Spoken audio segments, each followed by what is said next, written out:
శ్రీనివాస్లో ఒక కమీడియన్ ఉన్నాడంటే ఒప్పుకుంటాడా? ఒప్పుకోవచ్చు. Comedy I don't know but yeah ఒప్పుకోవచ్చు. I don't know. అయితే ఇన్ని ఆన్సర్లు కదా సార్, ఒకటే ఆన్సర్, మేము ఆప్షన్స్ ఇవ్వలేము. లేడేమో. ఉన్నాడు. ఉండొచ్చు, నాకు తెలియదండి. అంటే నిజంగా నాకు అంత కామెడీ స్కిల్స్ కానీ నాలో లేవు నిజంగా, టు బి ఆనెస్ట్. కాకపోతే కొంచెం దేనన్నా కొంచెం ఫన్నీగా చూడగలిగే పర్స్పెక్టివ్ అయితే ఉంది.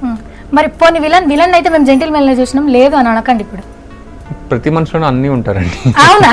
మీరు లైఫ్ లో జోక్ చేసిన అంశాలు ఉంటాయి, మీరు లైఫ్ లో విలన్ కానీ ఉంటాయి డెఫినెట్లీ, లేకపోతే మీకు అవి నచ్చవు. మరి ఏదైనా పెద్ద సినిమాలో విలన్ గా వాళ్ళు అప్రోచ్ అయితే చేస్తా, వాళ్ళు నన్ను ఎవరు ఏం పార్టిషన్స్ లేవా, ఇదే చేస్తా, ఇది చెయ్యా, ఇది చేస్తే ఇది చెయ్యా అని? అది స్క్రిప్ట్ని ట్రీట్ చేసే విధానం బట్టి ఉంటుందండి. ఇప్పుడు నేను చేసే హంటర్ సినిమా యాక్చువల్లీ చాలా అడల్ట్ కామెడీ ఉన్న సినిమా, కాకపోతే దాన్ని ట్రీట్ చేసిన విధానం చాలా సిన్సియర్గా ఉంటుంది.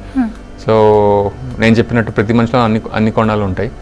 సో డెఫినెట్గా అలా సిన్సియర్గా ఏమైనా ట్రీట్ చేయగలిగిన రాసిన ఉంటే నేను రెడీ.